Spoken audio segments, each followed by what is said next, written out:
زمانہ تھا، ایک درخت کو لوگ پوجنے لگے، تو وہاں ایک صوفی تھا، عبادت گزار تھا، شب زندہ دار تھا. اسے پتا چلا کہ لوگ درخت کو پوج رہے ہیں، تو اس کے دل میں بڑی غیرت جاگی. توحید کی غیرت ہوتی ہے، وہ جاگی اور وہ کھڑا ہوا، اس درخت کو کاٹ دوں گا جس کو لوگ اللہ کا شریک سمجھ رہے ہیں اور پوج رہے ہیں. ہاتھ میں کلہاڑا پکڑا اور اس درخت کو کاٹنے کے لیے نکلا. راستے کے اندر شیطان کھڑا تھا. اس نے کہا میں تو نہیں جانے دوں گا، اور شیطان نے راستہ روکا. اس نے پٹک کے شیطان کو زمین پہ مارا اور اس کی چھاتی پہ بیٹھ گیا. شیطان بہت مکار ہے اور وہ ہر ایک کو ایک طریقے سے نہیں لوٹتا، اس کے بڑے مکر و فریب اور دجل و تلبیسات ہیں. اس نے دوسرا طریقہ اختیار کیا. اس نے کہا جناب آپ عبادت گزار ہیں، تہجد گزار ہیں، شب زندہ دار ہیں، آپ درخت کو کاٹیں گے، لوگ آپ کے مخالف ہو جائیں گے، پھر آپ کو ان کے مقابل کھڑا ہونا پڑے گا، اور سویرے شام لڑائی ہی لڑائی، آپ کی عبادتوں کے وقت میں خلل آئے گا. تو آپ نے ان کی قبر میں تھوڑا جانا ہے، آپ کی قبر اپنی ہے، ان کی قبر اپنی ہے، آپ چھوڑیے ان کو. اور ساتھ ہی کہا کہ جب آپ مصلی اٹھایا کریں گے تو نیچے سے 1 درہم مل جایا کرے گا آپ کو، تو آپ اس سے اپنے کھانے پینے کا انتظام کر لیا کریں گے اور آپ فارغ البال بھی ہو جائیں گے. اس طرح باتوں میں لگایا اور وہ زاہد صاحب واپس آ گئے.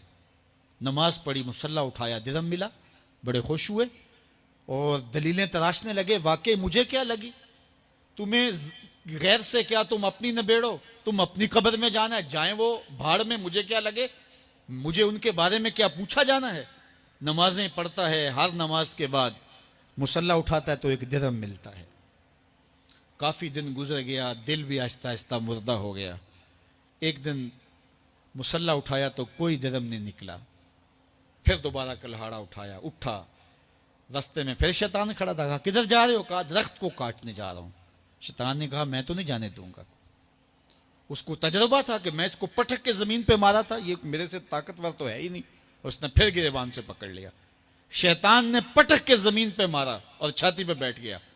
وہ زاہد صاحب پریشان ہو گئے، شیطان کو کہنے لگے کہ یہ کیسے ہوا، میرا تو تجربہ ماضی کا یہ تھا کہ میں طاقتور ہوں تم کمزور ہو، لیکن اب تم نے پٹک کے مجھے زمین پہ مارا.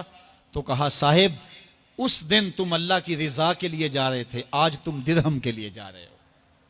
تو جب عمل میں خلوص نہیں رہتا تو پھر عمل نہیں رہتا، عمل میں قوت نہیں رہتی، پھر سجدے بے روح ہو جاتے ہیں، نمازیں بے ذوق ہو جاتی ہیں، صفیں کج دل پریشاں، سجدے بے ذوق کہ وہ جذب اندروں باقی نہیں.